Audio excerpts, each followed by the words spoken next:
विश्वास सबूत से पहले आता है।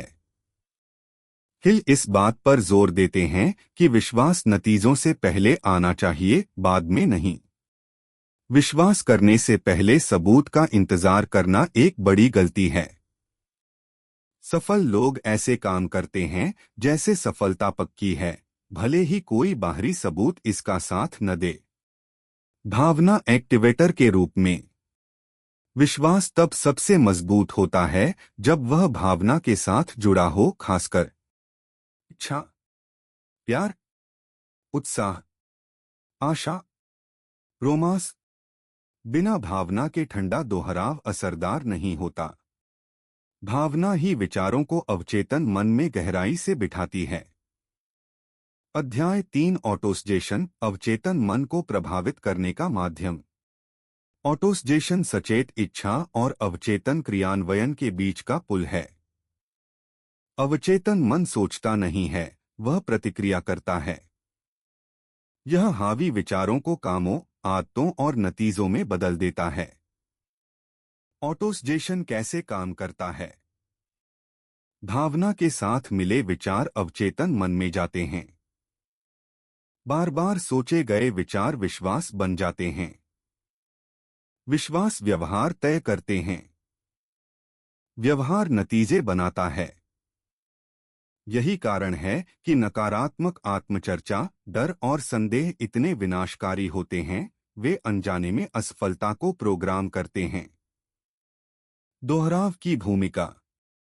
हिल रोजाना दोहराव पर जोर देते हैं, खासकर सोने से पहले और जागने के तुरंत बाद, जब अवचेतन मन सबसे ज्यादा ग्रहणशील होता है।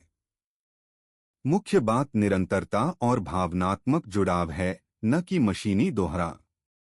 अपनी मानसिक खुराक को नियंत्रित करें। जैसे शरीर वही दिखाता है जो वह खाता है, वैसे ही मन वही दिखाता है जो वह बार बार सोचता है। हिल चेतावनी देते हैं कि मीडिया, सामाजिक प्रभाव, आम बातचीत, अगर जानबूझकर फिल्टर न किया जाए तो ऑटोसजेशन को खराब कर सकते हैं। अध्याय 4 विशेष ज्ञान, व्यक्तिगत अनुभव या अवलोकन। सिर्फ ज्ञान ही शक्ति नहीं है। हिल इस मिथक को तोड़ते हैं कि औपचारिक शिक्षा सफलता की गारंटी देती है। ज्ञान तभी शक्ति है जब वह व्यवस्थित हो और किसी निश्चित उद्देश्य की ओर निर्देशित हो। कई उच्च शिक्षित लोग आर्थिक रूप से असफल हो जाते हैं क्योंकि उनमें दिशा, पहल और केंद्रित प्रयास की कमी होती है। महत्वपूर्ण ज्ञान के प्रकार। लोगों का ज्ञान, संगठन का ज्ञान, बिक्री और समझाने का ज्ञान, कल्पना का ज्ञान, नेतृत्व का ज्ञान। सबसे मूल्यवान ज्ञान अक्सर उधार लिया जाता है, अपना नहीं होता। सलाहकारों का महत्व। सफल लोग खुद को विशेषज्ञों से घेरते हैं और दूसरे लोगों के ज्ञान का लाभ उठाते हैं।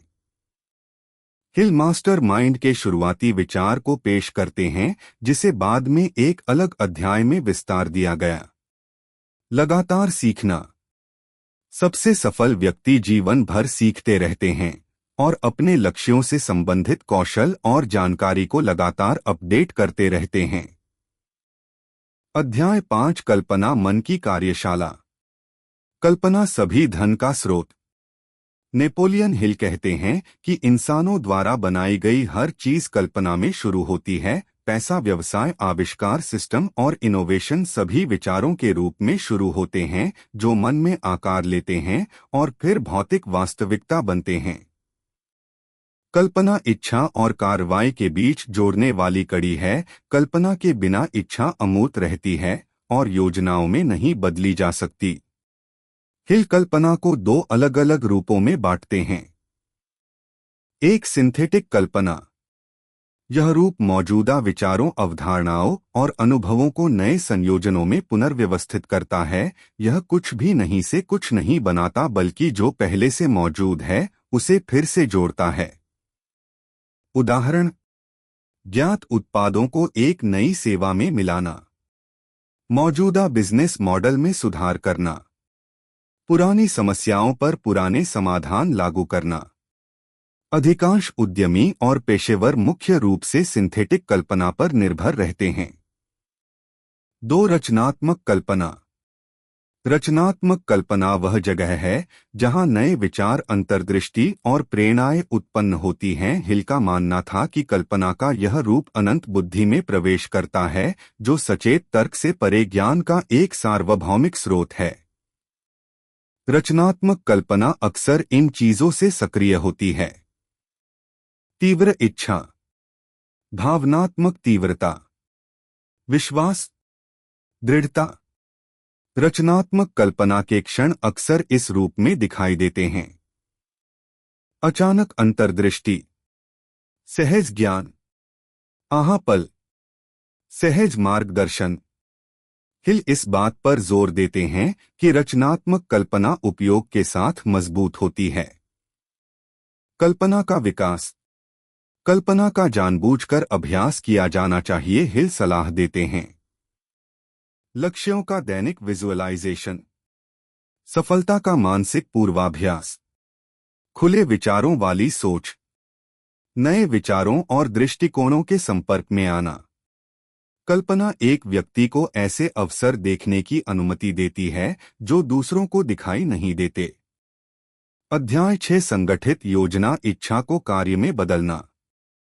बिना कार्रवाई के इच्छा सिर्फ कल्पना है। इच्छा तभी हकीकत बनती है जब उसे संगठित व्यावहारिक योजनाओं में बदला जाता है और फिर निर्णायक कार्रवाई की जाती है। हिल जोर देते हैं: आपको अपने काम की योजना बनानी चाहिए और अपनी योजना पर काम करना चाहिए। निश्चित योजनाओं की भूमिका।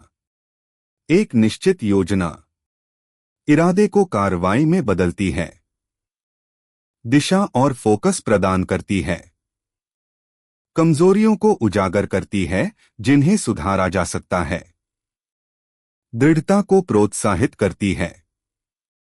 योजनाओं का परफेक्ट होना जरूरी नहीं है। हिल जोर देते हैं कि एक अधूरी योजना जिस पर काम किया गया हो, वह एक परफेक्ट योजना से बेहतर है जिसे कभी शुरू ही नहीं किया गया।